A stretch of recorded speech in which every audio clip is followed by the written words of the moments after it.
ముందుగా గురువందనం చేసుకుందాము.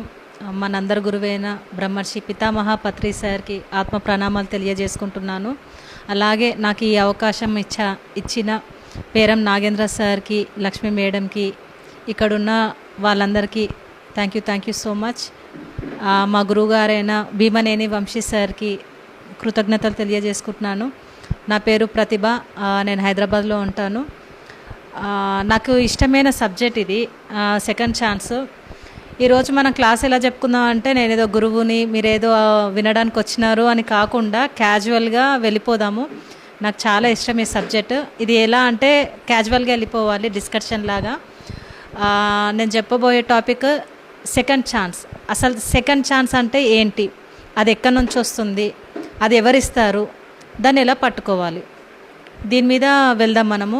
Second chance అంటే మన జీవితంలో పుట్టినప్పటి నుంచి మరణించే వరకు ఎన్నో జరుగుతూ ఉంటాయి. మంచి జరుగుతుంది, చెడు జరుగుతుంది, ఎంతోమంది మనుషులు పరిచయం అవుతుంటారు, మన నుంచి ఎంతోమంది దూరం అవుతుంటారు, ఎన్నో పరిస్థితులు మారుతూ ఉంటాయి. ఒక కష్టం వచ్చిందంటే నా పని అయిపోయింది, ఇంకా నా జీవితం అయిపోయింది, నా తలకిందులుగా అయిపోయింది, నన్ను ఎవరు చూసుకోరా, నన్ను ఎవరు ఆదుకోరా, దేవుడికి అసలు కరుణ అనేది ఉందా, నేను ఇలాంటి పరిస్థితుల్లో కూడా ఎలా చూస్తున్నాడు, ఇన్ని పూజలు చేశా, ఇన్ని వ్రతాలు చేశా, నా మీద చిన్న చూపు కూడా లేదు అని దేవుణ్ణి తిట్టడము. పక్క వాళ్ళని ఎదురు చూస్తారు. ఎలా అంటే ఆ వ్యక్తి వల్ల నా జీవితం మంచిగా అయిపోతుందేమో అన్నీ అనుకుంటారు, కానీ ఎక్కడ లేదు. ఆ సెకండ్ ఛాన్స్ అనేది మన దగ్గరే ఉంది. ఈ సెకండ్ ఛాన్స్ని ముందు మనము మన జీవితంలో ఎలా వస్తుంది దాన్ని తెలుసుకోవాలంటే ఒక 5 లక్షణాలు ఉన్నాయి. ఆ 5 లక్షణాలు మనలో ఉంటే ఆ సెకండ్ ఛాన్స్ని మనం పట్టుకోవచ్చు. అంటే ఇప్పుడు మనకి ఒక సర్కిల్లో 360 డిగ్రీస్ ఉంటాయి. ఒక సర్కిల్లో 360 డిగ్రీస్ ఉన్నప్పుడు దాంట్లో ఒక డిగ్రీ పోయిందనుకోండి, మనం ఏం చేస్తామంటే ఆ ఒక్క డిగ్రీనే చూస్తాం. నా లైఫ్లో అది పోయిందే అని చూస్తాం. మన పక్కన ఉన్న అవకాశాలని మనం గుర్తించాం. ఇప్పుడు మనం పుట్టుక నుంచి ఇప్పటి వరకు మనకి ఎన్నో ఛాన్స్లు వస్తూనే ఉన్నాయి, కానీ మనం గుర్తించట్లేము. అంటే అయిపోయింది కదా, వస్తుంది కదా, తీసుకున్నాం మనం పోతున్నాం. కానీ మనం డీప్గా ఆలోచిస్తే ఒకసారి ఒక సిచ్యువేషన్ వచ్చింది అంటే అక్కడ బాధపడిన తర్వాత వెంటనే ఒక మంచి జరుగుతుంది. ఒక కష్టం వచ్చిందంటే దాన్ని మించిన ఆనందం మనకు దొరుకుతుంది. దాన్ని పట్టుకోవట్లేదు. ఇప్పుడు 360 డిగ్రీస్లో సరే 1 కాదు, 5 పోయింది, 10 పోయింది, 20 పోయింది, పోనీ 60 పోయింది. 360లో 60 పోయిందంటే 300 ఉంటాయి కదా, 300 డిగ్రీస్ ఉంటాయి కదా, దాన్ని చూడాలి. అంటే మన లైఫ్లో ఎప్పుడైనా మనం కోరికలు పెట్టుకుంటాం, అన్నీ పెట్టుకుంటాం, కానీ దాంట్లో ఏంటంటే బలంగా ఉండాలి. మనం అనుకుంటాం ఏదైనా కావాలి అని అంటే అది అంత ఈజీగా రాదు, దాంట్లో మన శ్రమ ఉండాలి. అలా మనలో మనకి ఎదురుపడుతున్న ఛాన్స్లని మనం గుర్తుపట్టాలి. అసలు ఈ ఛాన్స్లు ఎక్కడి నుంచి వస్తున్నాయి, ఎవరిస్తున్నారు, దీన్ని గుర్తుపట్టాలంటే మనలో 5 లక్షణాలు ఉండాలి. 5 లక్షణాలు మన జీవితంలో ఎట్లా ఇంప్లిమెంట్ చేసుకోవాలి, వచ్చే ఛాన్స్ని మనం ఎట్లా పట్టుకొని ఆనందంగా గడపాలి అనే విషయాన్ని మనం తీసుకుందాము. దీంట్లో 5 లక్షణాలు ఉంటాయి. మొదటిది ఏంటంటే బలమైన కోరిక, అంటే మనలో బలమైన కోరికలు ఉండాలి. రెండోది నిశ్చయత, మూడో పాయింట్ వచ్చేది సంయమనం, నాలుగవది స్వయ పరివర్తన, ఐదోది ఇష్టం అన్నమాట. అంటే ధర్మం కోసము, అంటే విశ్వం కోసం చేసే ఇష్టం. ఆ ఇష్టం అనేది అంటే ఈ 5 ద్వారా మనము సెకండ్ ఛాన్స్ని మన లైఫ్లోకి వచ్చేది గుర్తించగలము, దాన్ని పట్టుకొని మన లైఫ్లో ఇంప్లిమెంట్ చేసుకోవచ్చు. అలాగే ఇప్పుడు భగవంతుని మనం తిట్టుకుంటాం కదా, ఏమని తిట్టుకుంటామంటే నేను కష్టాలలో ఉన్నప్పుడు చూస్తున్నాడు, నాకే సాయం చేస్తలేడు అనుకుంటాం కదా. మనము అధర్మంగా వెళ్ళినప్పుడు కర్మ రూపంలో, అంటే మనకు ఈ సిచ్యువేషన్స్ ఇచ్చేది ప్రకృతే, ఆ భగవంతుడే. మనం అధర్మంగా వెళ్ళినప్పుడు ఏం చేస్తాడంటే మనకు ఒక లెసన్ నేర్చుకోవాలి. మనం ఈరోజు కర్మ సిద్ధాంతం వెళ్ళట్లేం, కానీ ఒక సిచ్యువేషన్ వస్తేనే మనం అక్కడ నేర్చుకుంటాం. అంటే ఆ భగవంతుడు మనకు ఒక కష్టాన్ని ఇస్తాడు, ఇచ్చినప్పుడు దాన్ని మనం అనుభవిస్తాం కదా, దాన్ని అనుభవించినప్పుడు మనల్ని కాపాడేది కూడా భగవంతుడే. మనకు కష్టం ఇచ్చేది, అధర్మంగా ఉన్నప్పుడు కష్టం ఇచ్చేదే భగవంతుడే, మనం బాధపడుతున్నప్పుడు దాన్ని తీసేది కూడా భగవంతుడే. ఆ చెయ్యిస్తుంటాడు, ఆ భగవంతుడు మనకు చెయ్యిస్తుంటాడు. అరే నేను ఉన్నానురా, పట్టుకోనరా, నా చేయి పట్టుకోండి అంటే మనం వినము. దేవుడు లేడు, ఎవ్వరు లేడు, నా లైఫ్ అయిపోయింది, ఇంక అయిపోయింది, నా జీవితంలో ఏం లేదు, నేను ఇంతే ఇంకా అని బాధపడిపోతాం. కానీ ఆ భగవంతుడు ఉన్నాడు, ఆయన వైపు మనం చూస్తే నన్ను బయటకు తీసుకొస్తాడు అనే ప్రయత్నం ఎవరు చేయడు. కానీ మనకి జీవితాన్ని ఇచ్చిందే ఆ భగవంతుడు. అంటే మనము ఒక తల్లి గర్భంలో ఒక అంశాత్మ నుంచి జీవాత్మగా ఒక తల్లి గర్భంలో మనం పుట్టేటప్పుడే ఒక 3 monthsకి మనము జీవాత్మగా ఒక తల్లి గర్భంలో ప్రవేశిస్తాము. అప్పుడు ఏం చేస్తామంటే 30 కోట్ల శుక్రకణాలతో మనం ఫైట్ చేస్తాం. ఆ 30 కోట్ల శుక్రకణాలతో మనం ఫైట్ చేసి ఒక జన్మ తీసుకొని తల్లి గర్భంలో నుంచి మనం బయటికి వస్తాం. అది ఎవరిస్తారు? ఆ భగవంతుడే. మనకు శరీరం ఇచ్చింది ఆ భగవంతుడే. కర్మల్ని మనం రాసుకొని వచ్చినాం ఈ భూమి మీదకి, కానీ జీవితం ఇచ్చింది ఆ భగవంతుడే. అయితే మనం అక్కడ ఏం పట్టుకోవాలి అంటే 30 కోట్ల శుక్రకణాలతో మనం కొట్లాడి, అంతమందితో కొట్లాడి ఈ జన్మ తీసుకున్నప్పుడు మన చుట్టూ ఉన్న దాంతో మనం గొడవడలేమా? మనం ఫైట్ చేసి మనం సాధించుకొని ఆ ఛాన్స్ని మనం తీసుకోలేమా? డీలా పడిపోవద్దు. ఏదైనా సిచ్యువేషన్ జరిగింది అంటే అది నా ముందుకి ఏదో నేర్పించడానికే వస్తుంది. మనం నేర్చుకునేదాకా ఆ లెసన్ మనం నేర్చుకునేంత వరకు ఆ సిచ్యువేషన్ మన జీవితంలోకి వస్తూనే ఉంటాయి. ఎప్పుడైతే మనం నేర్చుకుంటామో మన జీవితంలో అక్కడికి ఆగిపోతుంది. ఇంకో లెసన్ అంటే ఎక్కడైనా మనం స్టాండర్డ్గా ఉండాలి. అలా స్టాండర్డ్గా ఉండాలంటే కొన్ని ఉన్నాయి. అంటే ఇప్పుడు మనము భూమి మీద జన్మ తీసుకొని వచ్చిన తర్వాత ఇంతమందితో ఫైట్ చేసినప్పుడు మన జీవితంలో ఏ సమస్య ఎదురైనా, అంటే మానసికంగా వస్తున్నాయి, ఆర్థికంగా వస్తాయి, అనారోగ్య సమస్యలు, కుటుంబ సమస్యలు, ఈ సమస్యలు వచ్చినప్పుడు పెద్దగా అనిపిస్తాయి. అప్పుడు ఏమనుకోవాలంటే బ్యాలెన్స్గా ఉండాలి. ఎలా ఉండాలంటే ఇది మన జీవితంలో ఎక్కువ కాలం ఉండదు. ఇప్పుడు ఈరోజు మనము బాధపడతాము, నైట్ మనం అనుకుంటాము ఎంతో ఆవేదనతో బాధతో మనం ఈ రోజు ఉంటాము. నైట్ పడుకున్నామంటే రేపు పొద్దున వరకు ఆ థాట్స్ ఉండవు, అంత కోపం ఆ బాధ మనకు ఉండదు. ఆ కాలం అనేది మార్చేస్తుంది. అంటే అక్కడ ఇంకొక సిచ్యువేషన్ మనకి ఎదురుపడుతుంది. ఈ బాధ మర్చిపోగానే మనకు ఇంకొక ఛాన్స్ మన ముందుకు వస్తుంది. దాన్ని ఎలా పట్టుకోవాలంటే ఈ 5 లక్షణాలని మనం గుర్తుపట్టి మన జీవితంలో ఇంప్లిమెంట్ చేసుకోవాలి. అంటే ఈ ఛాన్స్ని మనం పట్టుకోవాలంటే ఈ 5 లక్షణాలను మనం గుర్తుపట్టాలి. అలా మొదటిది ఏంటంటే బలమైన కోరిక. అంటే మనము చిన్నప్పటి నుంచి మన పేరెంట్స్ కానీ ఎవరైనా అడుగుతారు, నువ్వు పెద్దగా అయిన తర్వాత ఏం కావాలనుకుంటున్నావు రా అంటే, నేను డాక్టర్ని అవుతా, నేను పోలీస్ని అవుతా, నేను అడ్వకేట్ని అవుతా, నేను యాక్టర్ని అవుతా, డాన్సర్ని అంటారు. ఊరికే నోరుకొచ్చిందల్లా చెప్తారు. పెద్దగా అయినాక వాళ్ళు ఏమవుతారో తెలీదు. ఒకరు అవుతారో ఒకరు. అంటే గట్టిగా కోరిక ఉండదు, ఏదో నోటికొచ్చింది అనేస్తాం. కానీ మనం చేసే పని ఎలా ఉండాలంటే మనం కోరుతాం కదా, ఆ కోరికలో బలం ఉండాలి, స్ట్రాంగ్. ఇది కావాలంటే ఇది కావాలి. అలా మనం బలంగా పెట్టుకున్నప్పుడు ఏమైపోతుంది అంటే అది సంకల్పంగా మారిపోతుంది. అది సంకల్పం. ఇప్పుడు నేనేం చేశానంటే ఈ ధ్యానంలోకి వచ్చినప్పుడు, ఇక్కడ గురుస్థానికి వచ్చినప్పుడు, ధ్యానంలోకి వచ్చిన తర్వాత మేడం వాళ్ళు అందరు సేవ చేస్తుంటే నేను ఎంతో ఇష్టపడ్డా. నాకు సేవ అంటే చాలా ఇష్టం. ఎలా చేయాలో తెలియలేదు. అరే ఇక్కడ అన్నదానం అవుతుంది, ఇదంతా అవుతుంది కదా, నేను కూడా సేవ చెయ్యాలని ఒక కోరిక. ఆ కోరిక గట్టిగా పెట్టుకున్నా. నేను వీళ్ళతో కలిసి నేను చెయ్యాలి, నాకు ఇది నచ్చింది, ఎంత ప్యూర్గా చేస్తున్నారు అనే ఉద్దేశంతో గట్టిగా నేను కోరిక పెట్టుకున్నప్పుడు అది సంకల్పంగా మారిపోయింది. సంకల్పంగా మారిపోయి ఇప్పుడు ఏమైపోయిందంటే అవకాశాలు నా ముందుకు వస్తూనే ఉన్నాయి. అంటే నేను సేవ చెయ్యాలి, ప్యూర్గా నేను వెళ్ళిపోవాలి అన్నప్పుడు నా కోరిక బలం పెరిగి సంకల్పంగా మారి అది నా ముందుకు వచ్చి నా కోరికల్ని తీరుస్తుంది. అంటే మనం పెట్టుకునే కోరికలో ఇప్పుడు ఫర్ ఎగ్జాంపుల్ మనము హనుమంతుడిని తీసుకుందాము. హనుమంతుడికి ఎలా అంటే రావణుడు సీతాదేవిని ఎత్తుకెళ్ళిపోతాడు లంకకి తీసుకెళ్ళిపోయి అక్కడ ఆమెని పెట్టినప్పుడు హనుమంతుడు ఏం చేస్తాడంటే, రాముడు ఎంతో ప్రేమిస్తాడు సీతాదేవిని, నాకు కావాలి సీతాదేవి కావాలి, నేను సీతాదేవిని తెచ్చుకోవాలి అని అన్నప్పుడు ఆ సముద్రం దాటి లంకకి వెళ్ళాలంటే పాసిబుల్ అవ్వదు. అక్కడ హనుమంతుడు ఒక్కడు మాత్రమే అంత దూరం ప్రయాణించగలడు. అయితే హనుమంతుడు వెళ్తాడు, ఆ గాలిలో ప్రయాణం చేసి వెళ్ళిన తర్వాత సీతాదేవిని అడుగుతాడు. గుర్తుపడతాడు, సీతాదేవి ఇక్కడ ఉందని గుర్తుపడతాడు. సీతాదేవి ఒక రింగ్ ఇస్తుంది, అది రాముడికి వెళ్ళి చూపించాలి, లేదా ఇక్కడ నుంచి అమ్మవారిని తీసుకెళ్ళిపోవాలనే చూసిన తర్వాత అడుగుతాడు సీతాదేవిని, అమ్మ రామ్మ, నేను నా భుజాల మీద నేను కూర్చోబెట్టి నేను తీసుకెళ్తా అంటాడు. సీతాదేవి ఏమంటది, నీ ఎంబడి నేను రాను, నా రాముడే వచ్చి నన్ను తీసుకెళ్తేనే నేను వస్తా అన్నప్పుడు, సరే నా రింగు తీసుకెళ్ళి సీతమ్మ వారు ఇక్కడ ఉన్నారు, నేను గుర్తుపట్టాను, అమ్మవారు ఇక్కడ ఉన్నారు, ఈమె క్షేమంగా ఉందని రాముడికి వెళ్ళి చెప్పాలి కదా. అయితే రాముడి దగ్గరికి వెళ్ళి చెప్పినప్పుడు అక్కడ హనుమంతుడు గట్టిగా ఆయన కోరికలో బలం పెట్టుకున్నాడు. ఎలాగైనా సరే శ్రీరాముడికి సీతాదేవిని నేను ఇవ్వాలి అనే కోరిక బలంగా పెట్టుకున్నాక అది సంకల్పంగా మారిపోయింది. అంటే శ్రీరాముడు ఒక కోరిక పెట్టుకున్నాడు, నాకు సీతాదేవి కావాలి, నేను తెచ్చుకోవాలి.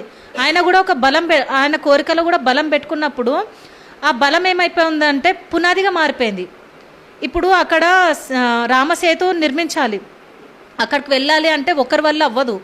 అక్కడికి వెళ్ళాలి, సీతాదేవిని తెచ్చుకోవాలంటే యుద్ధం చేసి తెచ్చుకోవాలి. ఇక్కడ ఇంతమంది వెళ్ళాలి, ఇక్కడ నుంచి హనుమంతుడు కానీ వానరులు ఉంటారు, జాంబవంతుడు ఉంటారు, వీళ్ళందరూ వెళ్ళాలంటే హనుమంతుడికి ఒక్కడికే ఆ శక్తి ఉంది, గాలిలో వెళ్ళి ప్రయాణం చేసేది. మిగతా వాళ్ళకి ఎవ్వరు లేరు, అందరూ దాని మీద రామసేతు మీదనే వెళ్ళాలి.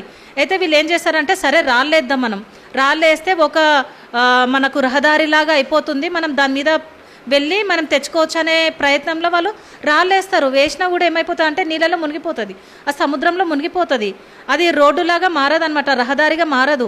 అప్పుడు ఒక సంకల్పం పెట్టుకుంటారు, గట్టిగా పెట్టుకుంటారు. అంటే వాళ్ళ కోరికకి ఒక బలం వచ్చింది, ఆ బలంలో సంకల్పం గట్టిగా అయ్యింది, ఆ విశ్వం నుంచి అది వచ్చేసింది, ఆ శక్తి వచ్చి వాళ్ళకి ఏమైందంటే ఆ రాయి మీద ఏంటంటే శ్రీరామ అని రాసి ఆ రాయిని వదిలినప్పుడు అది నీళ్ళల్లో తేలడం, అది ఏంటంటే ఒక బ్రిడ్జ్గా అయిపోయిందనమాట.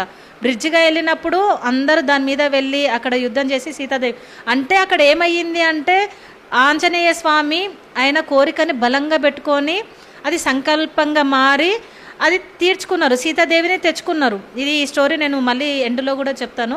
అంటే దీంట్లో 5 అంశాలు కొంచెం డిఫరెంట్గా ఉంటాయి, కానీ అంతా ఒకటే. ఈ లక్షణాలు అన్నీ ఒకలానే ఉంటాయి, ఒకదానికొకటి లింకప్ అయి ఉంటుంది.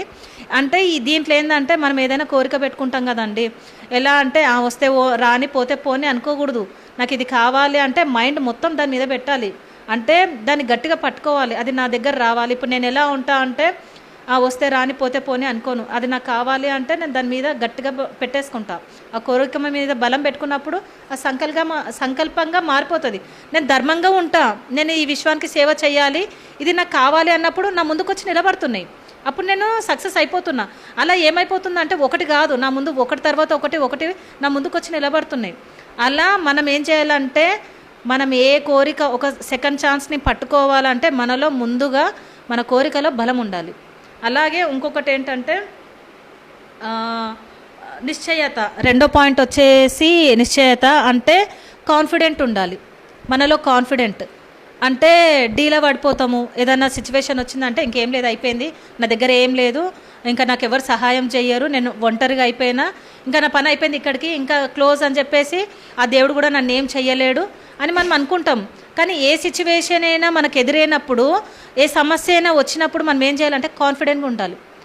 ఇది నేను చేయగలుగుతా, సవాల్గా తీసుకోవాలి, టాస్క్ లాగా తీసుకోవాలి. ఇప్పుడు నేను అలాగే ఉంటా, ఎలా ఉంటా అంటే నా ముందుకు ఏదో వచ్చినా కూడా ఇదేదో నాకు నేర్పించడానికి వచ్చింది, ఇక్కడ నేను స్టాండర్డ్ అవ్వడానికి అది నా ముందుకు వచ్చినప్పుడు టాస్క్ లాగా తీసుకుంటా.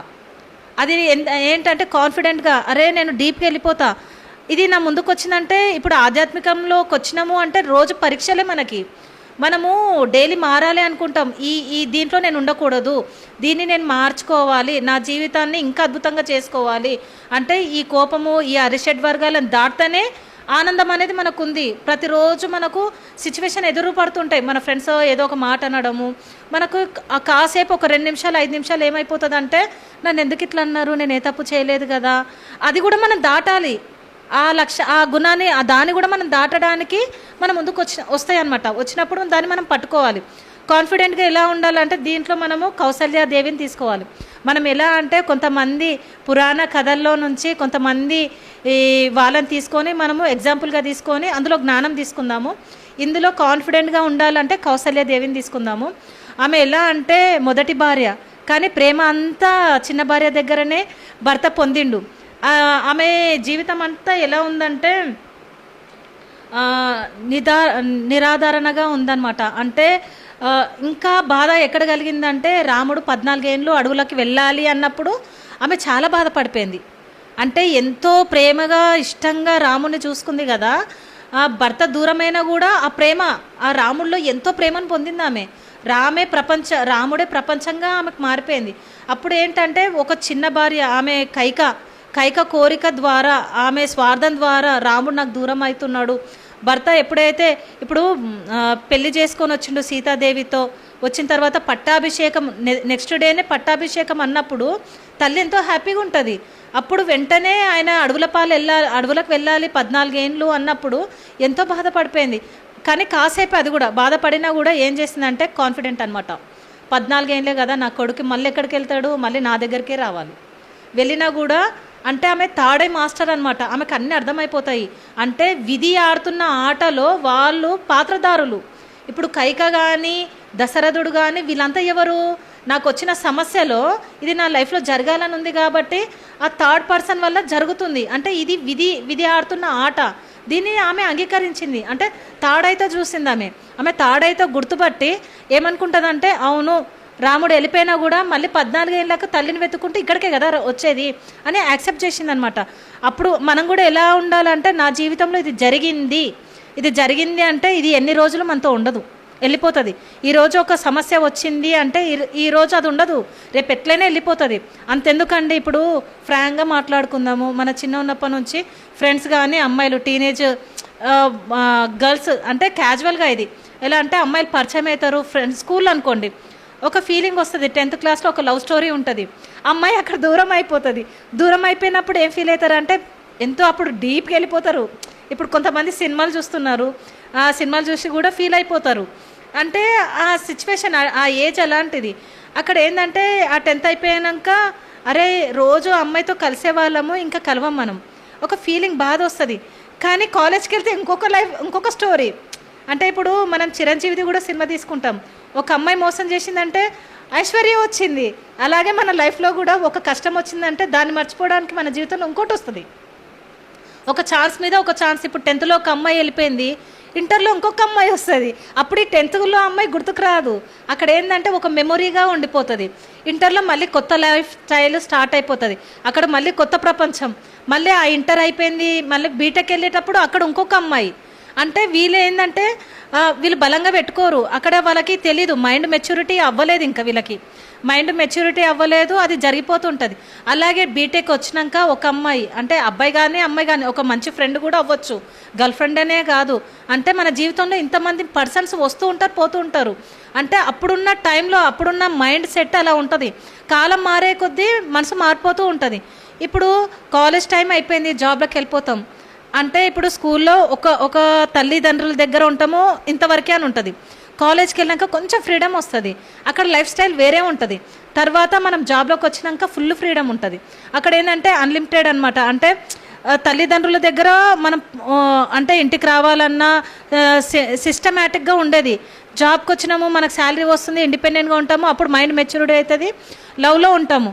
అది వాళ్ళ కోరికలు అది బలంగా ఉందనుకోండి, కాన్ఫిడెంట్గా ఉందనుకోండి, అది నెరవేరిపోతుంది. అది కాకుండా ఫెయిల్ అయ్యిందనుకోండి, ఫెయిల్ అయిపోతుంది. అమ్మాయి మోసం చేయడము లేదా సిచ్యువేషన్ తారుమారు అవ్వడం వల్ల అక్కడ పెళ్ళి కాకపోవడము, డిప్రెషన్లోకి వెళ్ళిపోవడం, బాధ, అవి అన్నీ వస్తుంటాయి కదా. లవ్లో ఫెయిల్ అయిపోతే అన్నీ బాధలు అన్నీ వస్తాయి. దేవుడు నన్ను ఇలా చేశాడు, నన్ను విడదీశాడు, నా లైఫ్ ఇట్లా అయిపోయింది, తలకిందులుగా. ప్రేమ పోయిందంటే అంత పోయింది. చిన్నప్పటి నుంచి తల్లిదండ్రులు ఎంబడుండి మనం చదివించి ఇంత చేసిన వాళ్ళని మర్చిపోతాం. ప్రేమ పోయిందంటే నా జీవితం అంతా పోయింది అనుకుంటారు. కానీ మనల్ని నమ్ముకున్న వాళ్ళు ఎంతమంది ఉన్నారు, మన చుట్టూరా ఎంతమంది ఉన్నారు, మన ముందు ఎన్ని అవకాశాలు. అంటే నీ పుట్టుక నుంచి ఎన్ని అవకాశాలు వచ్చినాయి నీకు, స్కూల్ నుంచి వస్తూనే ఉన్నాయిగా, నీ జీవితంలో ఎంతోమంది వస్తూనే ఉన్నారు కదా. ఇక్కడ కూడా ఏమైపోతుంది అంటే అక్కడ ఒక అమ్మాయి లవ్లో పోయినా కూడా నీకు తర్వాత ఇంకొక మంచి వైఫ్ రావచ్చు. ఈ ఇంతమందిలో ప్రేమ దొరకంది అమ్మాయిలో నీకు లైఫ్ రావచ్చు. ఎప్పుడైనా ఏదైనా సిచ్యువేషన్ వచ్చినప్పుడు ఏమనుకోవాలంటే నా ముందు ఇంకోటి. అంటే ఇప్పుడు రాధ ఉంది, రాధ కాకపోతే ఐశ్వర్యది వచ్చింది. లైఫ్లో చేంజెస్ వస్తాయి కదా, యాక్సెప్ట్ చేయాలి. వచ్చిన దాన్ని, పోయిన దాన్ని బాధపడదు, వచ్చిన దాన్ని నువ్వు హ్యాపీగా తీసుకోవాలి.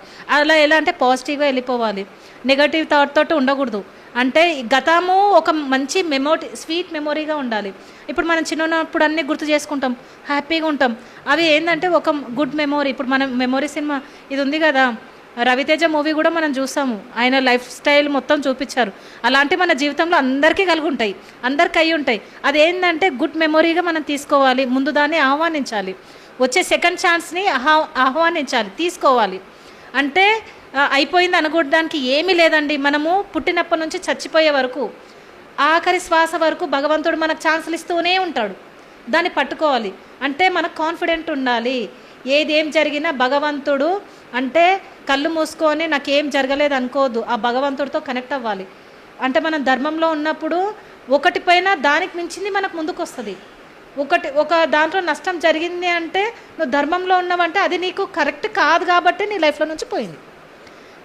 నీ లైఫ్లో ఒక సమస్య వచ్చింది అంటే అది నేర్చుకోవడానికి వచ్చింది, లేదంటే అది నీకు సెట్ కాదు, ఇంకా అది కాదు నీకు సెట్ అయ్యేది ఏదో ఉంది కాబట్టి నీ లైఫ్లో అది అక్కడికి వెళ్ళిపోయింది కదా. నీ లైఫ్లో బెటర్ లైఫ్ రావడానికి ఇది తీసుకోవాలి.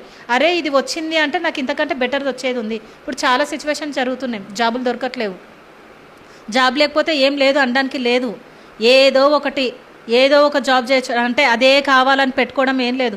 కొంతమందికి ఎలా ఉంటుందంటే ఇల్లు గడవాలి, కొన్ని కమిట్మెంట్స్ ఉంటాయి, కొంతమంది హాస్టల్లో ఉంటారు. నేనే 2-3 జాబ్స్ ఇప్పించేసా. ఎలా ఉంటుందంటే నేను అమ్మాయికి చెప్పిన అదే జాబ్ అని పెట్టుకోకు. నువ్వు ఏం చేస్తావంటే వచ్చిన దాన్ని యాక్సెప్ట్ చేయి. నీకు వచ్చిన ఛాన్స్ నువ్వు తీసుకో, నాకు అదే కావాలని పెట్టుకోకు. ఇప్పుడు ఒక్క జాబ్కి 100 మంది కాంపిటీషన్ పెరిగిపోయారు. నాకు అది కావాలని అనకు. నువ్వు కావాలంటే అది నువ్వు ట్రై చెయ్యి. నువ్వు ఇప్పుడు వచ్చిన దాన్ని నీకు 25,000 వచ్చేది 20,000కి నేను ఇప్పించిన. ఇప్పుడు నువ్వు 7 నెలల నుంచి నువ్వు ఖాళీగా ఉన్నావు, ఏ పని చేయకుండా ఖాళీగా ఉన్నావు. నెలకు నువ్వు రెంట్ కట్టుకోవాలంటే ఈ నెల ఎవరిస్తారని చూస్తున్నావు. నువ్వు అలా ఎందుకు చూస్తావు? నేను నీకు ఒక ఛాన్స్ ఇస్తున్నావు కదా, దాన్ని తీసుకో అని ఆ జాబ్ చేస్తూ నువ్వు అది ప్రయత్నం చెయ్యి. వచ్చిన దాన్ని నువ్వు కాన్ఫిడెంట్గా తీసుకో. నీలో కాన్ఫిడెంట్ పెట్టుకో, ఈ జాబ్ నేను సాధిస్తా. సరే ఇప్పుడు నా బండి నడవాలంటే నువ్వు నడవాలంటే నీకు డబ్బు కావాలి. ఎవరు ఎన్ని రోజులు ఇస్తారు? అమ్మ అయినా, నాన్నైనా, ఫ్రెండ్స్ అయినా ఎవరెన్ని రోజులు ఇస్తారు? ఉన్నదాన్ని యాక్సెప్ట్ చెయ్యి. వచ్చిన ఛాన్స్ని తీసుకో. నువ్వు ఇప్పుడు 20,000 వచ్చింది, నీకు 10,000 ఖర్చు అయినా నీకు 10,000 మిగులుతుంది. నువ్వు ఎవరు అడగని అవసరం లేదు కదా. ఈ ఛాన్స్ నువ్వు తీసుకో, వచ్చిన దాన్ని తీసుకో. ఇప్పుడు నువ్వు జాబ్ చేస్తూ ఉంటావు కదా, నువ్వు ఖాళీ టైంలో నీకు నచ్చిన జాబ్ ట్రై చేయి. వచ్చినప్పటికీ అది కూడా తీసుకో. భగవంతుడు ఇస్తూనే ఉంటాడు, నువ్వు తీసుకుంటూ ఉండు. అదే సెకండ్ ఛాన్స్. ఏంటంటే మనం చేసే పనిలో కాన్ఫిడెంట్ ఉండాలి. ఏదైనా కూడా నా జారింది అయిపోయింది అనేది లేదు. మన కళ్ళ ముందుకు వస్తూనే ఒకటి కాకపోతే ఒకటి ఏది వదులుకోవద్దు, వెళ్ళిపోతూ ఉండాలి. ఇది ఇక్కడ మనము కౌసల్యాదేవి దగ్గర. మళ్ళీ ఇంకొకటి ఫర్ ఎగ్జాంపుల్ నేను చంద్రుడి దగ్గర తీసుకుంటాను. మనకందరికీ తెలిసిన విషయమే, అమావాస్య వచ్చిందంటే చంద్రుడు అర్ధచంద్రుడు అయిపోతాడు, క్షీణించిపోతాడు. పౌర్ణమి వచ్చిందంటే నిండుగా అయిపోతాడు అనమాట. అయితే ఇక్కడ మనం చంద్రుడి దగ్గర కూడా మనం నేర్చుకోవాలి. ఎలా అంటే ఆయన ఇప్పుడు దక్షుడు ఉన్నాడు కదా, ఆ దక్షుడు ఏం చేస్తాడంటే ఆ చంద్రుడు అందంగా ఉంటాడు కదా, దక్షుడు కూతుర్ని తారాదేవిని చంద్రుడు ప్రేమిస్తాడనమాట. ఇద్దరు ప్రేమించుకుంటారు. అయితే దక్షుడు ఏం చేస్తాడంటే నువ్వు తారాదేవిని పెళ్లి చేసుకోవాలంటే నా మిగతా కూతుర్లు ఏం కావాలి వాళ్ళని కూడా చేసుకో అంటాడు. అంటే ఒక్కొక్క దాంట్లో 23 కూతుర్లను చూపిస్తారు, ఒక్కోసారి 14 కూతుర్లను చూపిస్తారు. కానీ మనం ఏంటంటే ఫర్ ఎగ్జాంపుల్గా తీసుకుందాము, ఇప్పుడు ఒక కూతుర్ని పెళ్లి చేసుకోవాలంటే మిగతా ఇద్దరిని కూడా నువ్వు చేసుకోవాలని కండిషన్ పెడతాడు. పెట్టినప్పుడు ఒక్క కూతుర్ని ప్రేమించాడు కదా, ఆ కూతురు కోసం మిగతా వాళ్ళని చేసుకుంటాడు చంద్రుడు. చేసుకున్న తర్వాత ఒక్క కూతుర్నే ప్రేమగా చూస్తాడు. ఆమె పిచ్చిలోనే ఉంటాడు, ఆమెతోనే ఉంటాడు, ఇద్దరిని పట్టించుకోడు. వాళ్ళు చాలా బాధపడిపోతారనమాట. వాళ్ళు బాధపడిపోయి వాళ్ళ నాన్న దగ్గరికి వెళ్ళిపోయిన తర్వాత, నాన్న మాకు ఇంత ద్రోహం చేస్తావా? ఇప్పుడు వాళ్ళిద్దరు ప్రేమించుకుంటే మమ్మల్ని కూడా ఇచ్చి చేసినావు, ఆయన మమ్మల్ని పట్టించుకోవట్లేరు, వాళ్ళిద్దరు ప్రేమగా ఉన్నారు, మేమేమైపోవాలి, మా జీవితం ఏమైపోవాలి అని చెప్పేసి మొర పెట్టుకుంటారు తండ్రి దగ్గర. పెట్టుకున్నప్పుడు తండ్రి కోపం వచ్చి పిలుస్తాడనమాట అల్లుడిని. చంద్రుడిని పిలుస్తాడు. పిలిచిన తర్వాత, నువ్వు అందంగా ఉన్నావని నీకు అహంకారమా? నేను నీకు ఇంతమంది కూతుర్లను ఇచ్చాను కదా, నువ్వు సమానంగా చూడడం నువ్వు అధర్మంగా వెళ్ళిను. అంటే ఒక్క ఆమెతోటే నువ్వు ముగ్గురిని పెళ్లి చేసుకున్నప్పుడు ముగ్గురిని సమానంగా చూడాలి. నువ్వు ఒకరినే ప్రేమగా చూసి మిగతా వాళ్ళని పట్టించుకోవట్లేవు కదా, నీకు అందంగా ఉన్నావని పొగరు కదా, నేను శాపం పెడుతున్నా అని క్షీణించడం. అంటే అమావాస్య వచ్చిందంటే ఆయన క్షీణించడం. అయితే ఆయన రియలైజ్ అయిపోతాడు. ఇక్కడ ఏం చేస్తాడు అంటే చంద్రుడు రియలైజ్ అయిపోయి అయ్యో నేను తప్పు చేసినాను, నేను ముగ్గురిని సమానంగా చూడలేదు కదా అని ఎంతో రియలైజ్ అయిపోయి ధ్యానంలో కూర్చుంటాడు. ధ్యానంలో కూర్చొని ఆ మహాశివుడితో కనెక్ట్ అయిపోయి అక్కడ ఏం చేస్తాడంటే కర్మని విపాకం చేసుకుంటాడు. అంటే నాకు తెలియకుండా నేను తప్పు చేసిన, నా తప్పు నేను సరిదిద్దుకుంటా, నాకు ఒక అవకాశాన్ని ఇవ్వు, ఒక ఛాన్స్ ఇవ్వు అని అక్కడ శివుడిని కోరుకుంటాడు. ఆయన కోరుకున్నప్పుడు శివుడు ఏం చేస్తాడంటే ప్రత్యక్షమైన తర్వాత, నీ శాపాన్ని నేను తీయలేను, నువ్వు ఎక్కడైతే రియలైజ్ అయినావో, నీ తప్పు నువ్వు తెలుసుకున్నావు, ధర్మంలో జీవిస్తాను ఎప్పుడైతే అన్నావో, నేను నిన్ను మెచ్చి నేను ఏం చేస్తా అంటే ఆయన పెట్టిన అది విశ్వం ధర్మము, ఆయన పెట్టింది కూడా కరెక్టే, ఆ దక్షుడు పెట్టింది కూడా కరెక్టే కాబట్టి దాన్ని నేను తీయను, ఆ విశ్వశాపాన్ని నేను కానీ నేను కొంతవరకు చెయ్యగలను, ఆ శాపాన్ని కొంతవరకు నేను తీయగలను అని చెప్పేసి ఆయనలో ఉన్న శక్తిని ఇస్తూ ఉంటాడు శివుడు. ఆ శక్తిని ఇచ్చినప్పుడు ఆయన పూర్ణ చంద్రుడుగా మారిపోతాడు. అక్కడ ఏం చేశాడు చంద్రుడు అంటే, నా జీవితం అయిపోయింది, నాది అయిపోయింది, ఇక నేను ఇలా అయిపోయా అని డీలా పడిపోలేదు. ఆయన మళ్ళీ స్టార్ట్ చేశాడు. అంటే అక్కడ తనని తాను మార్చుకున్నాడు. నేను తప్పు చేసిన, నేను అధర్మంగా ఉన్నా కాబట్టి నాకు ఈ సిచ్యువేషన్ వచ్చింది అని శివుడితోటి కోరుకున్నప్పుడు శివుడు ఒక ఛాన్స్ ఇచ్చిండు. ఆ ఛాన్స్ నేను తీసుకున్నాక అర్ధచంద్రుడుగా ఉన్న ఈయన రియలైజేషన్ తోటి, కాన్ఫిడెంట్ తోటి ఈయన పూర్ణచంద్రుడుగా పౌర్ణమి రోజు మనకు కనిపిస్తాడు. అలా మనము వీళ్ళ దగ్గర నుంచి మనం ఏం తెలుసుకోవాలి అంటే, వచ్చిన ఛాన్స్ని ఎలా తీసుకోవాలంటే, అంత అయిపోయింది ఏమీ లేదు అనకుండా ఆ భగవంతుడితో కనెక్ట్ అవ్వాలి. భగవంతుడితో కనెక్ట్ అయిపోయి పోయిన దాన్ని మళ్ళీ ఇది కాదు, ఇంకా ఇంతకు మించి ఇప్పుడు మన జీవితంలో ఒక పర్సన్ చనిపోయారే అనుకో, దూరం అయ్యారే అనుకో, డిప్రెషన్లోకి వెళ్ళిపోతాం. కానీ భగవంతుడు ఏం చేస్తాడంటే, మనం ధర్మంగా ఉన్నప్పుడు అతనికంటే బెటర్ పర్సన్ని మన లైఫ్లోకి తీసుకొస్తాడు. అంటే అతన్ని మర్చిపోయే అంత ప్రేమని ఇంకొక వ్యక్తిని పంపిస్తాడు. అట్లా చాలామంది జీవితాలలో కూడా జరిగిపోతాయి. ఇప్పుడు కొంతమంది ఉంటారు, తల్లి ఉంటుంది, తల్లి ఏం చేస్తుందంటే పెళ్ళి కాకముందే చనిపోతుంది, ఏదో సిచ్యువేషన్లో చనిపోతుంది. ఫర్ ఎగ్జాంపుల్ చనిపోతుంది. కొడుకుకి ఆ తల్లి ప్రేమ అంటే చాలా ఇష్టం. అయితే అదే కొంతమంది, నేను ఇక్కడ కూడా నేను కౌన్సిలింగ్ ఇస్తాను, కొంతమంది వచ్చి అడుగుతారు, మేడం మా అమ్మని నేను ఎంతో ప్రేమించినా నా చేతుల మీదనే మా అమ్మ చనిపోయింది, నా కళ్ళల్లో ఇంకా అట్లనే ఉంది, నాకు తల్లిలాగా ప్రేమించే భార్య కావాలి అని కోరుకుంటున్నా. కొంతమంది అనుకుంటారు తల్లి ప్రేమని భార్య రూపంలో కోరుకుంటారు. భగవంతుడు నువ్వు ధర్మంగా ఉన్నప్పుడు ఏమైపోతుందంటే, తల్లి ఇచ్చిన ప్రేమని రేపు భార్య వచ్చినాక ఆ భార్య అంతకంటే ఎక్కువ ఇస్తుంది. కొంతమంది భర్తని ఎంతో ప్రేమగా చూసుకుంటారు, తల్లి కంటే ఎక్కువనే చూసుకుంటారు. అట్లా మనం ఏంటంటే ఏది అయిపోయింది అనడానికి లేదు. మనం ఎక్కడైతే స్టార్ట్ అయినామో ఎండ్ అయ్యే వరకు మన జీవితంలోకి ఒక ఛాన్స్ తర్వాత ఒకటి ఇస్తూనే ఉంటాడు. కానీ అది మన ప్రవర్తన, మన జీవన విధానం మీద ఆధారపడి ఉంటుంది. అంటే ఆ లక్షణాలని మాలో పెట్టుకొని ఒక కాన్ఫిడెంట్ తోటి నాకేం కాదు, ఏదైనా నేను చేయగలుగుతా, ఇది పోయింది కదా ఇంకా వేరేది వస్తుంది నా లైఫ్లో, దాన్ని నేను పట్టుకుంటా. ఆ ఛాన్స్, ఆ దేవుడు ఇచ్చిన ఛాన్స్ని మనం పట్టుకోవాలి. అలా మనం ఏంటంటే నిశ్చయతగా ఉండాలి. అంటే కాన్ఫిడెంట్గా ఒక కౌసల్యాదేవి దగ్గర నేర్చుకోవాలి, చంద్రుడి దగ్గర మనం తీసుకోవాలి. అలాగే సంయమనం మూడోది. సంయమనం అంటే నిశ్చలంగా, అంటే బ్యాలెన్స్గా ఉండాలి. అంటే ఏదేం జరిగినా కూడా బాధపడకూడదు. ఏదైనా జరిగితే ఆనందం ఎక్కువైపోయి మనము అలా ఉండకూడదు. అంటే బ్యాలెన్స్గా ఉండాలి. బ్యాలెన్స్గా ఉండాలంటే మనము ఫర్ ఎగ్జాంపుల్ అహల్యని తీసుకుందాం. అహల్య ఎలా అంటే, ఇప్పుడు మనకందరికీ తెలుసు అహల్య ఎవరు అంటే, నదికి పోలేదా స్వామి అని అంటారు. ఈ డైలాగ్ మనకందరికీ తెలుసు, పవన్ కళ్యాణ్ సినిమాలో అంటారు కదా, నదికి పోలేదా స్వామి అంటే ఇంద్రుడి వల్ల ఒక సిచ్యువేషన్ జరిగింది, గౌతముడు ఇంద్రుడు, ఇది మనకందరికీ తెలిసిన స్టోరీ. అయితే బ్యాలెన్స్గా మనం ఎలా ఉండాలంటే, మనము సంయమనంగా ఉండాలి అంటే అహల్య దగ్గర మనం తీసుకోవాలి. అంటే ఆమెకి అనుమానించాడు భర్త, గౌతముడు అనుమానించినప్పుడు అక్కడ చుట్టుపక్కన ఉన్న వాళ్ళంతా నువ్వు పతిత అని నిందలేసినప్పుడు ఆమె ఏం బాధపడలేదు, ఎవరికి చెప్పుకోలేదు. ఇప్పుడు మనల్ని ఒక మాట అన్నారనుకో, మనం ఏం చేస్తాము, నా భర్త ఆ మాట అన్నాడని 10 మందికి చెప్పుకుంటాము, నేను ఏ తప్పు చేయలేదు, నన్ను ఇట్లా. అక్కడ ఆమె తప్పు చెయ్యలేదు, కానీ నింద పడ్డైంది. చుట్టుపక్కల ఉన్న వాళ్ళందరూ నువ్వు పతితవని వేసినప్పుడు భర్త కొడుకు ఆమెను వదిలేసి వెళ్ళిపోయారు. ఆమె అక్కడ ఏం చేసిందంటే బాధపడలేదు, ఎందుకంటే అది అబద్ధం, నిజం కాదు కదా, ఆమె తప్పు చేయలేదు కదా, కాన్ఫిడెంట్గా ఉంది. అక్కడ ఏంటంటే బ్యాలెన్స్గా ఉంది. ఏం చేసిందంటే గదిలోకి వెళ్ళిపోయి ఏంటంటే నిశ్చలంగా, ఇప్పుడు దేవుడి ముందు ఒక దీపం పెట్టినప్పుడు ఆ దీపం ఇలానే ఉంటుంది, కదలకుండా అది నిశ్చలంగా ఎలాగుంటుందో ఆమె అలాగే ఉండి ధ్యానం చేసి ఆ భగవంతునే తన వద్దకు రప్పించుకుంది, ఆ శ్రీరాముణ్ణి. అక్కడ ఉన్న జనాలంతా ఏం చేశారంటే, ఆ రాజ్యంలో ఉన్న వాళ్ళంతా శ్రీరాముడు దర్శనం కోసం ఎదురు చూస్తుండే. శ్రీరాముని దర్శించుకోవాలని ఎదురు చూస్తే ఎవరికి ఆ దర్శనం రాలేదు. ఇక్కడ ఆమె ఏం చేసిందంటే కంప్లీట్లీ నిశ్చలంగా ధ్యాన సాధన చేస్తూ ఆయనతో కనెక్ట్ అయిపోయింది. ఆయన చైతన్యంతో ఈమె చైతన్యం కనెక్ట్ అయిపోయింది. ఆ ఇంటి ముందు వెళ్తున్నప్పుడు శ్రీరాముడు ఆయనకి చైతన్యంకి అర్థమైంది, ఇక్కడ ఒక ఆమె నన్ను తలుస్తుంది, ఇక్కడ ఒక స్త్రీ నా గురించి తలుస్తుంది అన్నప్పుడు అందరూ అంటారు, నువ్వు అక్కడికి వెళ్ళకూడదు, ఆ ఇల్లు మంచిది కాదు, ఆమె మంచి ఆమె కాదు, ఆమె పతిత అన్నప్పుడు, లేదు నేను వెళ్ళిపోతా అన్నప్పుడు శ్రీరాముడు వెళ్ళిపోతాడు.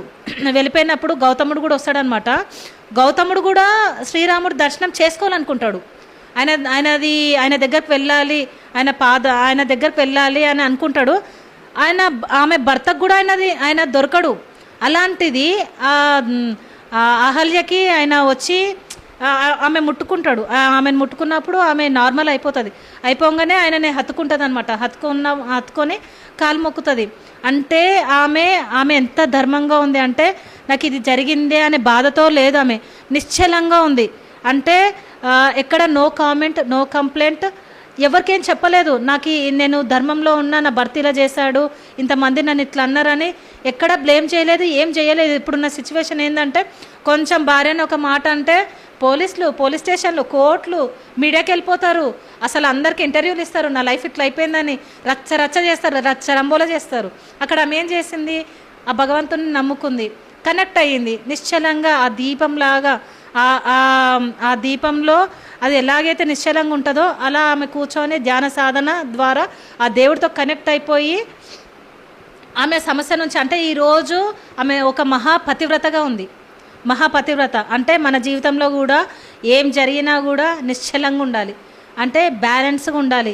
ఏ జరిగినా కూడా మనము ప్రాపంచికంగా చూడొద్దు. మనం ధ్యానం చేస్తున్నాము, జ్ఞానం పొందుతున్నాము, కర్మ సిద్ధాంతాన్ని నమ్ముతున్నాము. మన జీవితంలో రోజు గుణాలు మారుతూనే ఉన్నాయి. అంటే మనం అనుకుంటాం రాత్రి కాగానే ప్రతి ఒక్కరు మనం ఏం చేయాలంటే, రాత్రి అయ్యింది అంటే ఈరోజు ఉదయం నుంచి రాత్రి వరకు ఏం జరిగింది మన జీవితంలో ఆత్మ పరిశీలన చేసుకోవాలి. అంటే ఈ వ్యక్తి నన్ను ఈ మాట అన్నప్పుడు నేను ఎట్లున్నా, అంటే కామెంట్ చేసినానా, దాన్ని అంటే తీసుకున్నానా, నేను గొడవ పడినా, సరే నా కర్మనే నా ముందుకు వచ్చింది అని యాక్సెప్ట్ చేసినా, నేను ప్రాపంచిక మనిషిలాగా నేను కొట్లాడిన. ఇవన్నీ మనము రాత్రి అయ్యింది అంటే పడుకునే ముందు ఆత్మ పరిశీలన చేసుకోవాలి. చేసుకొని ఎక్కడ పడిపోతున్నా, ఎక్కడ లేస్తున్నా, మనం ఒక పేపర్లో కూడా ఏం చేయాలంటే మనలో ఉన్న లోపాలు రాసుకోవాలి. మన జీవితంలో కోపం ఉందా, ఆ కోపం ఏ స్థాయికి వెళ్ళిపోతుంది, ఆ కోపంని ఎక్కడ పోగొట్టుకోవాలి. ఇక్కడ మంచి రాసుకోవాలి, ఇక్కడ చెడు రాసుకోవాలి. మనలో మంచివన్నీ టిగ్గొట్టుకోవాలి, చెడు ఉన్నదాన్ని పట్టుకొని ఆ గుణాలని రోజు మార్చుకోవడానికి. ఇప్పుడు ధ్యానం, ఇప్పుడు మనకు బాధ వచ్చింది, చాలా కోపం వచ్చింది, నాకే కోపం వచ్చినా బాధ వచ్చినా ఏం చేస్తా అంటే 10 నిమిషాలు ధ్యానంలోకి వెళ్ళినప్పుడు ఏమైపోతుంది అంటే ఆ శూన్యస్థితి, అది మనం శూన్యస్థితికి వెళ్ళిపోతాం కదా. వెళ్ళినప్పుడు ఒక హ్యాపీనెస్, ఆ హ్యాపీనెస్ ఎలా ఉంటుందంటే అది కావాలనిపిస్తుంది. ఆ ధ్యానంలోకి వెళ్ళి ఆ స్థితిని పొందాలనిపిస్తుంది. అప్పుడు ఏమనిపిస్తుంది అంటే, మనం స్టార్టింగ్లో ఒక బాధతో కూర్చుంటాం కదా, ఆ బాధ పోతుంది మన నుంచి. అప్పుడు అలాగే మన జీవితంలో ఏం జరిగినా, ఒక కష్టము, ఒక బాధ, అవమానాలు ఏవి జరిగినా ధ్యానంలో పోవాలి, దాని మూలంలోకి వెళ్ళాలి. ఈ సిచ్యువేషన్ వచ్చిందంటే ఇక్కడ నేను ఏం నేర్చుకోవాలి, ఇది నా ముందుకు వచ్చిందంటే అక్కడ నేర్చుకోకపోతే అది అలాంటి సిచ్యువేషన్ మన జీవితంలోకి వస్తూనే ఉంటుంది. అది నేర్చుకునేంత వరకు వస్తుంది. మూలంలోకి వెళ్ళాలి, ఆ మూలంలోకి వెళ్ళి పట్టుకోవాలన్నమాట. అంటే నాకు ఈ బాధ కలిగింది, ఇలాంటి సిచ్యువేషన్లో నేనున్నా అంటే దీనికి కారణం ఏంటో చూసుకోవాలి. మూలంలోకి వెళ్ళి పట్టుకొని సాధన చేసి అక్కడ ఏంటంటే బ్యాలెన్స్గా, అంటే ఎవరిని నిందించకుండా మన వాస్తవాన్ని మనం అంగీకరించాలి. మన జీవితాన్ని మనమే కదా సృష్టించుకున్నాము. కర్మ సిద్ధాంతంలో ఏమనుంది, భూమి మీదకి ఆ భగవంతుడు మనకు ఒక శరీరం మాత్రమే ఇస్తాడు. మనం అధర్మంగా ఉన్నప్పుడు మాత్రమే ఆ భగవంతుడు కర్మల్ని ఇస్తాడు. లేదంటే మన కర్మల్ని మనమే రాసుకొని వస్తున్నాం. మన జీవితంలో జరిగే సిచ్యువేషన్ అన్నీ మనం తెచ్చుకున్నవే కదా. ఆర్థికంగా కానీ, మానసికంగా కానీ ఏ సమస్యలు వచ్చినా కూడా మనం గీసుకొని వచ్చినాం. నా జీవితంలో ఈ టైంకి ఇది జరగాలి. ఇప్పుడు ఒక వ్యక్తి వల్ల నా జీవితంలో ఇది జరిగింది అంటే ఆ వ్యక్తిని మనం తప్పుగా అనుకోకూడదు. ఆ వ్యక్తి ద్వారా ఆ సమస్య నా ముందుకు వచ్చింది. ఇప్పుడు ఈమె ఉంది, కైక ఉంది, కైకను తప్పు పట్టలేదు కౌసల్యదేవి. అది పాత్రధారిగా మాత్రమే తీసుకుంది. నా జీవితంలో ఇది జరగాలని ఉంది కాబట్టి ఆమె ద్వారా జరిగింది. ఆమె విధిని నమ్మింది, కాన్ఫిడెంట్గా ఉంది. ఎలా అంటే ఎప్పుడైనా రాముడు నా దగ్గరికే వస్తాడు. మా అంటే 14 ఏళ్ళు. మన జీవితంలో కూడా ఏమవుతుంది, ఇది కాదు ఇంకొకటి వస్తుంది, దాన్ని తీసుకుందాం. ఈ జాబ్ కాకపోతే ఇంకోటి వస్తుంది, అది కాకపోతే బిజినెస్లోకి వెళ్ళిపోదాము అంటే ఓవర్ థింకింగ్ చేయడము, డిప్రెషన్లోకి వెళ్ళి పక్కన వాళ్ళని కూడా కొంతమందికి సతాయిస్తాం. మన సమస్యను పక్కన వాళ్ళ మీద కూడా రుద్దుతాము. అలా చేయకుండా నిశ్చలంగా ఎలా అంటే బ్యాలెన్స్గా ఉండడము. మనం ఇక్కడ అహల్యను చూసి నేర్చుకోవాలి. ఇంకోటి 4th పాయింట్ వచ్చేసి స్వీయ పరివర్తన అంటే మన లైఫ్లో జరుగుతున్న అద్భుతాలు అంటే ఈ అద్భుతాలు ఇస్తుంది ఎవరు అంటే ఆ భగవంతుడే. దాన్ని పట్టుకోవాలన్నమాట. అంటే మనం పరివర్తనతో ఉండాలి. అంటే ఏ జీవితం ఇప్పుడు మన జీవితంలో జరుగుతున్న కష్టాలు, బాధలు, అనారోగ్య సమస్యలు ఏవైనా కూడా మనం తెచ్చుకున్నవే కదా. మనం తెచ్చుకున్నవే కదా. అంటే పరివర్తనతో ఉండాలి. ఆ పరివర్తన ఎలా ఉండాలంటే కంప్లీట్లీ రియలైజేషన్ అంటే నో కామెంట్, నో కంప్లైంట్, ఇంకా ఏవి తీసుకోకూడదు. వచ్చిన దాన్ని యాక్సెప్ట్ చేసుకోవాలి. మైండ్ వరకు తీసుకోవద్దు. ఎవరైనా ఏదైనా చెప్పినా కూడా ఇక్కడ నుంచి వినాలి, ఇక్కడ నుంచి వదిలేయాలి. అంటే మనం ఏ సిచ్యువేషన్ జరిగినా సాక్షిగా ఉండాలి. అంటే పరివర్తన అంటే ఏదన్నా మనకు ఆర్థికంగా ఒక సమస్య వచ్చినప్పుడు నేను ఈ సమస్యతో బాధపడుతున్నా అంటే గతంలో ఈ సమస్య నేను ఎవరికి ఇచ్చిన, మన గత జన్మలో ఇప్పుడు ప్రజెంట్ మనం చాలా బాగుంటాము, ఏ తప్పు చెయ్యము, ఏం చెయ్యము, కానీ అనుభవిస్తాము. ఈ జన్మలో అనుభవిస్తున్నప్పుడు ఈ సమస్యని గతంలో మూలంలోకి వెళ్ళి చూడాలి. పాస్ట్ లైఫ్లో ఎవరికి ఇచ్చినాం కదా. ఇప్పుడు ఏంటంటే సేవలో ఉండాలి. సేవలో ఉండి ఏమంటారు, ఈ దుష్కర్మలు మనకు ఇన్ని దుష్కర్మలు తెచ్చుకున్నాము, అది ఎంతోమంది వల్ల తెచ్చుకున్నాము, ఒకరు కాకపోయినా ఒకరి వల్లనన్నా తెచ్చుకున్నాం. కాబట్టి మనం ధ్యానంలో ఒకటే, నేను పరివర్తనతో ఉంటా, ప్రాయశ్చిత్తంతో ఉండాలి, పశ్చాత్తాపంతో ఉంటే ఈ సమస్య నుంచి బయటపడవచ్చు. అంటే మనలో ఎప్పుడూ రియలైజేషనే ఉండాలి. అంటే పరివర్తన అంటే నన్ను నేను మార్చుకుంటా. ఇంకేంటంటే సేవా మార్గం.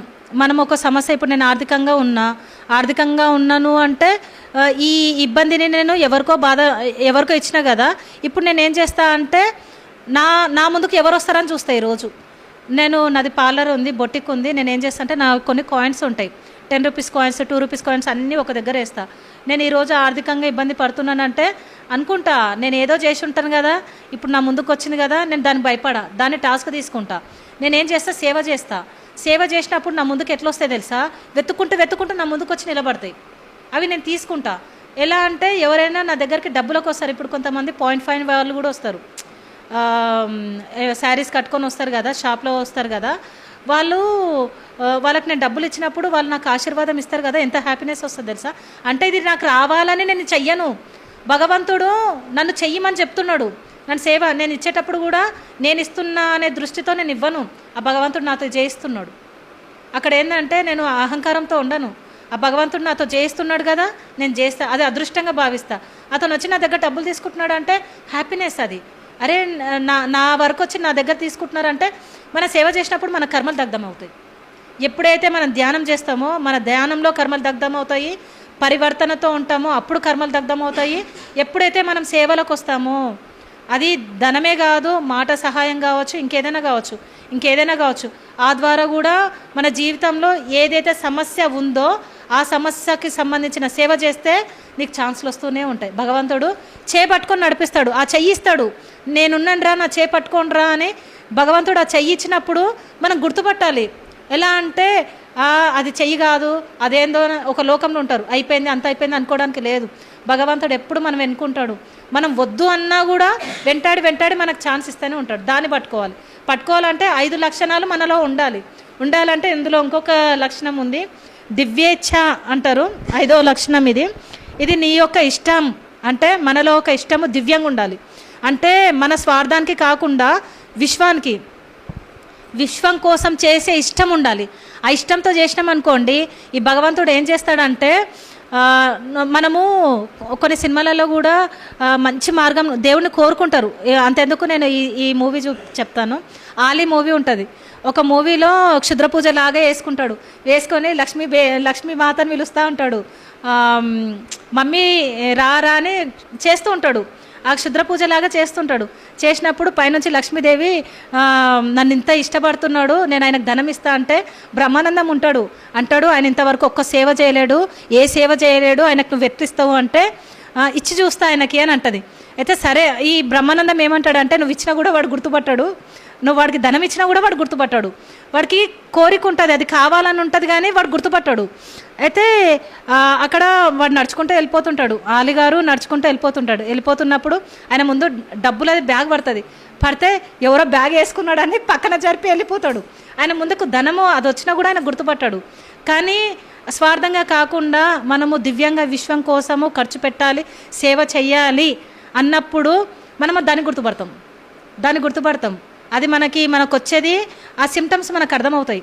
ఇప్పుడు ఒక నేనే చెప్తా. ఫర్ ఎగ్జాంపుల్ నేను ఏం చేసిన అంటే, నాకు కొంతమంది ఫోన్ చేస్తారు, డొనేషన్ ఇవ్వండి మేడం, కుక్కలకి కానీ ఫుడ్కి కానీ ఫోన్ చేస్తారు. నేను మా మామయ్య చనిపోయినాక నేను ఊర్లో ఉన్నా.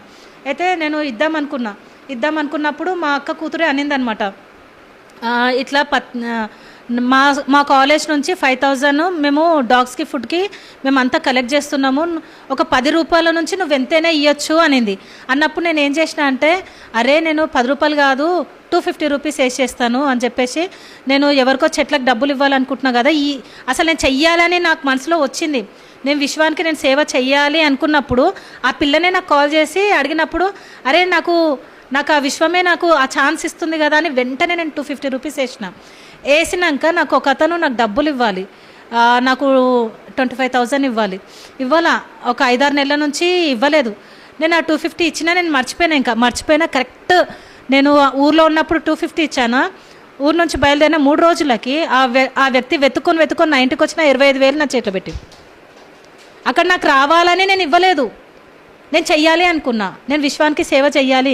ఇక్కడ కూడా ఏంటంటే దివ్యేచ్ఛ అంటే నీ యొక్క ఇష్టము దివ్యంగా ఉండాలి, అంటే విశ్వంతో కనెక్ట్ అయి ఉండాలి. ఇక్కడ ఫర్ ఎగ్జాంపుల్ మనము సీతాదేవిని తీసుకుందాము. ఆమె సంకల్పము, ఆమె ఇచ్ఛ ఎలా ఉందంటే దివ్యంగా ఉంది. అక్కడ హనుమంతుడు, నేను ఫస్ట్లో అన్నాను కదా, మనము లాస్ట్లో కూడా హనుమంతుడు సీత గురించి మాట్లాడుకుందాం అన్నాను కదా. అక్కడ ఏమైపోయిందంటే హనుమంతుడు అంటాడు, అమ్మ నువ్వు రా, నేను తీసుకెళ్ళిపోతా అంటే, రాముడు వస్తే కానీ నేను రాను అని ఎందుకంటది అంటే, ఆమె వెళ్ళిపోవచ్చు, హాయిగా భర్త దగ్గరికి వెళ్ళిపోవచ్చు, హనుమంతుడు భుజాల మీద ఎక్కిందంటే వెళ్ళిపోతుంది. కానీ ఆమె ఎందుకు రాలేదు అంటే, అక్కడ రావణ లంకలో ఎంతో దారుణాలు జరుగుతున్నాయి, ఎంతో దారుణాలు. అక్కడ ఉన్న వాళ్ళని కాపాడడానికి ఆమె ఎంతో కష్టపడింది. ఎలా అంటే, నా వల్ల వీళ్ళు సమస్యల నుంచి బయటపడాలి, ఈ రాజ్యం అంతా మంచిగా అయిపోవాలి, ఇక్కడ ఉన్న వాళ్ళంతా బాధితులు ఉంటారు కదా, అక్కడ ఎంతో హింస, రావణ లంకలో ఎంతో హింస ఉండేది. అక్కడ చనిపోయిన వాళ్ళు కూడా ఆత్మలుగా అయ్యి వాళ్ళకి మోక్షం రాక ఈమెకు చెప్పుకునేవాళ్ళు. అయితే ఈమె అక్కడ ఏం చేసిందంటే, ఇప్పుడు ఒక సిచ్యువేషన్ వచ్చిందనుకోండి, మనకు ఒక కష్టం వచ్చిందనుకో, అయ్యో నాకు ఇట్లయిపోయిందే, నా లైఫ్ ఇట్లయిపోయిందే, నన్ను ఎవరు కాపాడే వాళ్ళు లేరా, నన్ను ఎవరు రక్షిస్తారా అని ఎదురు చూస్తాం. కానీ సీతాదేవి కష్టాలను కూడా ఇష్టంగా మార్చుకుంది. ఆ చెట్టు కింద రావణుడు తీసుకొచ్చిండు, అంటాడు, నా రాజ్యం ఉంది, రాజ్యంలోకి రా, నీకు అన్ని సుఖభోగాలు ఇస్తా అంటే, నీ రాజ్యం నాకెందుకు, నేను ఈ చెట్టు కిందే కూర్చుంటా అని ఆమె కష్టాలను కూడా ఇష్టంగా ఆ చెట్టు కింద ఎంత హ్యాపీగా ఉందంటే, ఆ రావణుడు ఉంటాడు కదా, ఆ రావణుడి అసిస్టెంట్ని ఈమె ఫ్రెండ్గా చేసుకుంటుంది సీతాదేవి. అంటే అక్కడ సిచ్యువేషన్ అంతా ఆమెకి అనుకూలంగా మార్చుకొని అక్కడున్న రాజ్యాన్ని మార్చాలని ట్రై చేస్తుంది. అంటే అక్కడున్న సిచ్యువేషన్ అంటే బాధితులని వాళ్ళకి మోక్షం రావాలి, చనిపోయిన వాళ్ళు ఆత్మలై బాధపడుతున్న వాళ్ళకి మోక్షం రావాలి, బాధితులకి మంచి జరగాలని ఆమె ఏం చేసిందంటే, నేను రాను, నువ్వు వెళ్ళు, నువ్వు రాముని తీసుకొని రా, ఇక్కడ యుద్ధం జరగాలి అంటే. అక్కడ రాముడు చాలామంది ఏమంటారు అంటే, సీతాదేవి కోసము రాముడు యుద్ధం చేసి సీతాదేవిని తీసుకొచ్చిండు అని అనుకుంటారు. కానీ రాముడితోటి యుద్ధం చేయించింది ఆ రాజ్యంలో మంచి చేయడానికే, ఆ ధర్మంగా ఉన్న దాన్ని ధర్మంలో తేయడానికే సీతాదేవి యుద్ధం చేపించి అక్కడ రాముడు రావడము, అక్కడ యుద్ధం జరగడము, సీతాదేవి అక్కడ అంతా చేసింది కదా. అక్కడ ఏంటంటే ఆమె ఆ నేచరు, ఆ విశ్వం ఏం చేసిందంటే, ఆమె స్వార్థం కోరుకోలేదు, సీతాదేవి స్వార్థం కోరుకోలేదు. అక్కడ ఏం చేసిందంటే, అక్కడ ఆమె ఆనందంగా గడిపింది, ఆ కష్టాలను కూడా ఇష్టంగా తీసుకుంది, అక్కడ ఉన్న మనుషులని తన వైపు చేసుకుంది. అక్కడ ఉన్నంత వరకు ఎలా అంటే ఏ బాధ ఏది లేకుండా, అంటే కాన్ఫిడెంట్గా ఉంది, రాముడు వస్తాడు నన్ను తీసుకెళ్తాడు, నాకు ఏ బాధ లేదు ఏం లేదు. ధ్యానంలోనే ఆమె శక్తిని నింపుకుంది, శక్తివంతంగా తయారయ్యి ఆత్మశక్తిని పెంచుకుంది, ఒక శక్తిగా మారిపోయింది. అక్కడ రాముడిని పిలిపించింది, ఆ రాముడితో పాటు వీళ్ళందరూ వచ్చారు కదా, హనుమంతుడు, వీళ్ళందరితో యుద్ధం చేపించి అక్కడ అంతా మంచి చేసింది. ఆ లంకనంతా ధర్మం వైపు తిరిగేలాగా చేసి, ఎందుకు చేసిందంటే ఆ నేచరు, ఆ ప్రకృతి, ఆ విశ్వము, ఈమె ఏం చేసిందంటే, ఈమె దివ్యంగా ఉంది, ఈమె ఇష్టము దివ్యేచ్ఛ అంటే ఇష్టపడము, అంటే ఆమె దివ్యంగా కోరుకుంది, ఆమె ఇష్టము దివ్యంగా మారిపోయింది. అంటే ఆ విశ్వం ఏం చేసిందంటే, ఈమె సొంతానికి కోరుకోలేదు కదా, అవి అక్కడ మంచి జరగడానికి, ధర్మంలో రావడానికి ఆమె కోరుకుంది కాబట్టి ఆ విశ్వం సహాయం చేసింది మాకు. అక్కడ మొత్తం ఆ సిచ్యువేషన్ మారడానికి ఆ భగవంతుడు ఛాన్స్ ఇచ్చిండు. సీతాదేవికి ఇంకో ఛాన్స్ ఆ విశ్వమే ఇచ్చింది. ఆమె ఏదనుకుంటే అది జరిగిపోయింది, ఒక ప్లాన్ ప్రకారంగా మారిపోయింది. అక్కడ ఉన్న దాన్ని సీతాదేవి ఏదనుకుందో అది చేసుకుంది. ఎట్లా చేసుకుంది? కాన్ఫిడెంట్, నాకు ఇంకా ఛాన్స్ ఉంది, రాముడు వస్తాడు, ఇదంతా మారిపోతుంది, ఇది ధర్మంలో తేయడానికి. అలా సీతాదేవి తన కష్టాన్ని కూడా ఇష్టంగా మార్చుకొని అక్కడ అద్భుతాన్ని క్రియేట్ చేసింది. అలాగే మన జీవితంలో కూడా బాధలు వచ్చినాయి, కష్టాలు వచ్చినాయి అని బాధపడవద్దు. ఈ కష్టాలు ఎక్కువ రోజులు ఉండవు. కొంతమంది ఎలా అంటే ఎవరైనా లవర్స్ విడిపోతారు, డీప్గా వెళ్ళిపోతారు, ఇంకా నేను బ్రతకను, నేను చచ్చిపోతా, నాకు లైఫ్ వద్దు ఇది ఇంకా అని అనుకుంటారు. పేరెంట్స్ ఉన్నారు, చుట్టుపక్కల అక్క చెల్లెళ్ళు ఫ్రెండ్స్ ఎంతోమంది ఉన్నారు లైఫ్లో. ఆ మొక్కతే లేదు కదా, ఆమె నీ లైఫ్లో వెళ్ళిపోయిందంటే ఇంకా బెటర్ లైఫ్ నీ దగ్గరకు వస్తుంది. ఆ భగవంతుడు నీకు ఛాన్స్ ఇస్తాడు, ఇంతకంటే మంచి జీవితాన్ని నువ్వు చూస్తావు. అది మనం పట్టుకోవాలి. కొంతమంది అనుకుంటారు, అరే చస్తే బాగుండు, సూసైడ్ చేసుకుంటే అయిపోతుంది కదా, ఎందుకు ఈ జీవితము, పోతే అయిపోతుంది కదా అని అనుకుంటారు. కానీ అలా అనుకున్నప్పుడు ఏం చేయాలంటే ఈ రోజు కాదులే రేపు చచ్చిపోదాం అనుకోవాలి. అయితే ఎలా ఉండాలంటే చచ్చిపోవాలి లేదా చంపాలి అని మనం ఫిక్స్ అయినప్పుడు మనం ఏం చేయాలంటే సరేలే మనం ఎలాగూ చచ్చిపోతాం, రేపు ఈరోజు ఏం చేద్దాం, ఈరోజు ఆగుదాం, రేపు చచ్చిపోదాం, లేదా చంపుదాం అన్నప్పుడు రేపు చంపేద్దాంలే అని అనుకుంటాం కదా. చచ్చిపోవాలన్నా, ఒక వ్యక్తిని చంపాలన్నా ఒక్కరోజు పోస్ట్ పోన్ అవ్వాలి. వేసామనుకోండి ఏమైపోతుందంటే ఈ రోజు ఉన్నట్టు మన మైండ్ సెట్ రేపు ఉండదు, మారిపోతుంది. ఆ కాలం ఏం చేస్తుందంటే మన మైండ్ సెట్ని మార్చేస్తుంది. అలా ఏంటంటే వెంటనే డిసిషన్ తీసుకోవద్దు, కాన్ఫిడెంట్గా ఉండాలి, బ్యాలెన్స్గా ఉండాలి. ఇది కాకపోతే ఇంకోటి వస్తుంది, ఇది కాకపోతే ఇంకోటి నా జీవితంలోకి భగవంతుని పట్టుకోవాలి. ఎక్కడ ఏం జరిగినా కూడా నాకు ఇచ్చేవాడు ఆ భగవంతుడు, ఆ చెయ్యి రెడీగా ఉంటుంది. మనము వద్దనుకొని పారిపోతున్నా మనం ధర్మంలో ఉన్నాం అనుకోండి, మనం ధర్మంలో ఉండి మంచి పరివర్తనతో ఉంటే వెంటాడతాడు భగవంతుడు, వెంటాడి మన ముందుకు వచ్చి నిలబడతాడు. అంతే, అలా పట్టుకోవాలి. ప్రతి ఒక్కరం ఏంటంటే ఇప్పుడు నేను చెప్పిన పాయింట్స్ వాళ్ళ లైఫ్లో ఇంప్లిమెంట్, నేను కూడా ఇంప్లిమెంట్, ఇది మీకు చెప్పడమే కాదు మీకు చెప్తూ ఉంటే ఈ 5 అంశాలు నాకు కూడా వర్తిస్తున్నాయి. మీకు ఇవ్వడమే కాదు, ఈ జ్ఞానాన్ని నాకు నేను పొందుతున్నాను. ఈ సెకండ్ ఛాన్స్ అనేది ఎప్పటికీ శాశ్వతంగా ఉంటుంది, ఈరోజు వచ్చి రేపు పోయేది కాదు. దీన్ని గుర్తించి మన జీవితంలో ఇంప్లిమెంట్ చేసుకొని అద్భుతమైన జీవితాలు చూడొచ్చు. Thank you friends, thank you so much. 5 అంశాల ఒకటి, ఫస్ట్ వన్, మన జీవితంలో 5 అంశాలని మనం ఇంప్లిమెంట్ చేసుకొని అద్భుతంగా మారాలంటే 5 రకాల అంశాలు ఉన్నాయి. మొదటిది బలమైన కోరిక, రెండోది నిశ్చయత, మూడోది సంయమనం, నాలుగోది స్వీయ పరివర్తన, ఐదోది ఏంటంటే దివ్యేచ్ఛ. ఈ 5 అంశాల ద్వారా మన జీవితంని ఎంతో అద్భుతంగా మార్చుకోవచ్చు. బ్యూటిఫుల్ లైఫ్ని మనం చూస్తాము. ఆ భగవంతుడు ఎప్పుడూ మనతో ఉంటాడు, ఎప్పుడు పరివర్తనతో ధర్మ మార్గంలో ఉంటూ విశ్వానికి సేవ చేస్తూ ఉంటే ఇలా పట్టుకొని నడిపిస్తాడు భగవంతుడు. అవకాశాలు మనను వెంటపడుతూ మన ముందుకు వస్తాయి. Thank you friends, thank you so much.